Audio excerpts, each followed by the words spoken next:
Happy New Year and happy holidays, everyone. Today we're taking a look back at some of the most compelling conversations we've had on the podcast this last year surrounding the case against Alex Murdaugh.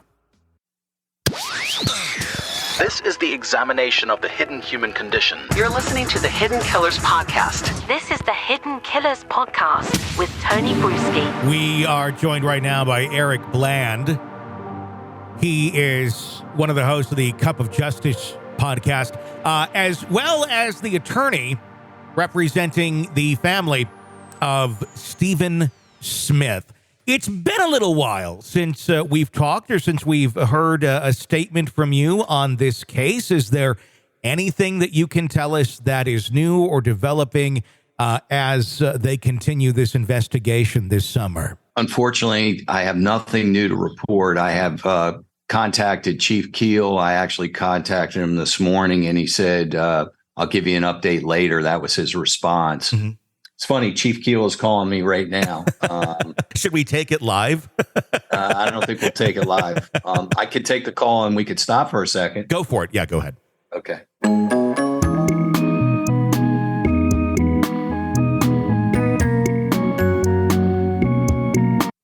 He's very positive about the progress they're making. He doesn't want to say any more. He just told me something on the call that I can't say. Sure.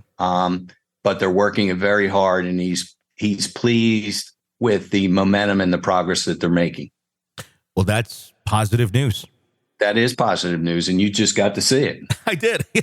And my understanding is that there is an impaneled grand jury. There are witnesses that are appearing before the grand jury.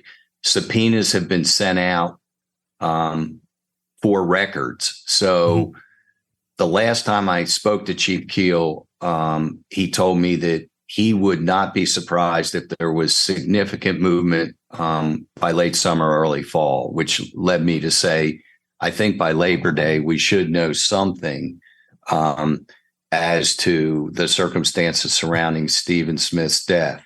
You know, there was a public statement by one of the local news reporting agencies that said, there's 5 people that SLED is focusing on as suspects. Mm-hmm. That was not accurate.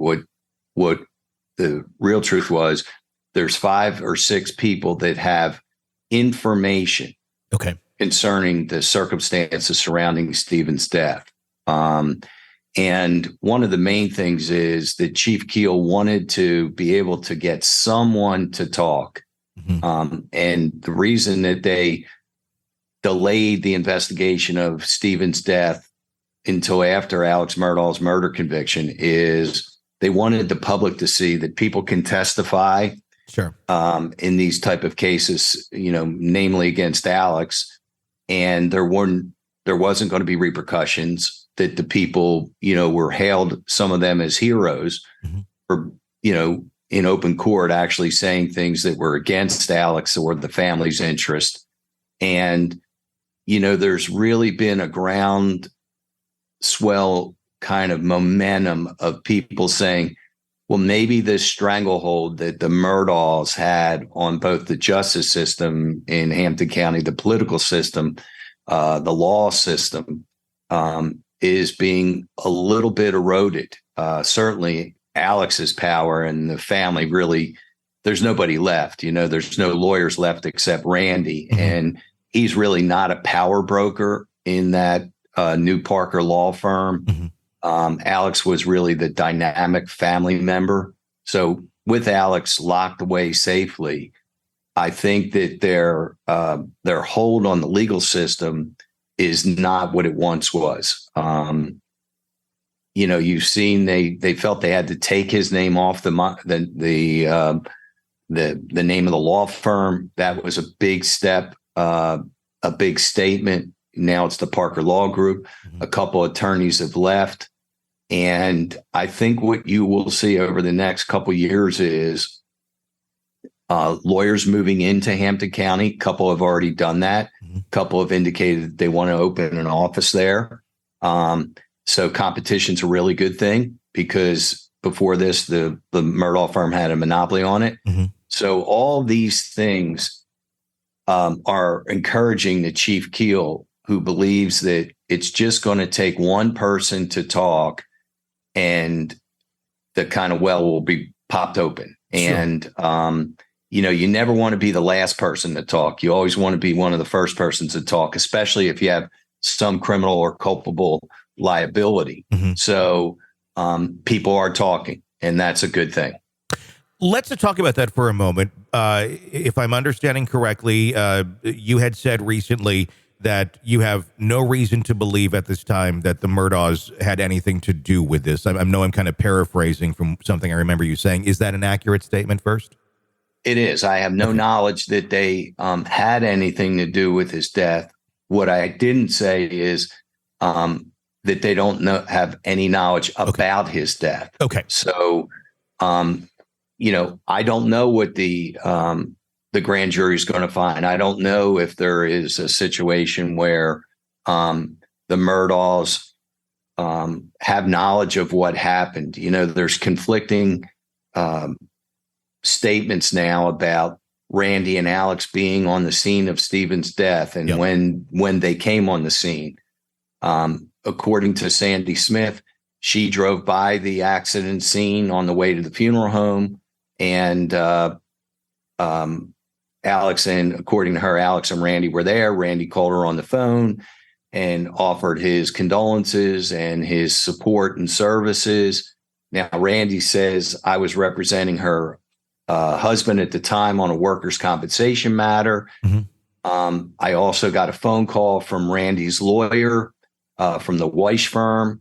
His name is Wallace Lightsey, and he told me that, yes, Randy was at the scene, but that was either a day later or a day and a half later, and he came there with an investigator at the request of Sandy's husband. So Sandy says one thing, Randy's saying another. Alex hasn't made a comment, obviously, about Stephen's death or if he was at the scene. If you were to ask me, is this just a random hit and run? My answer is no. Sure. Do I think that somebody decided to wake up at 2:30 in the morning and say, hey, I'm going to go down this dark country road and I'm going to see somebody walking and I'm going to hit him in a car? I'd tell you no. Mm-hmm. I think it's more familial than that. I think that people had a knowledge of Stephen's lifestyle, of maybe who he was having relationships with. And I'm told that somebody that he was having a relationship with was an older man mm-hmm. and was very powerful. Sure. That was told to Sandy by Stephen himself, who said that he was going to go deep sea fishing, I think was the following week, mm-hmm. with somebody who was very powerful. He was very secretive with Sandy about his relationships, not about his lifestyle. He had an open lifestyle, mm-hmm.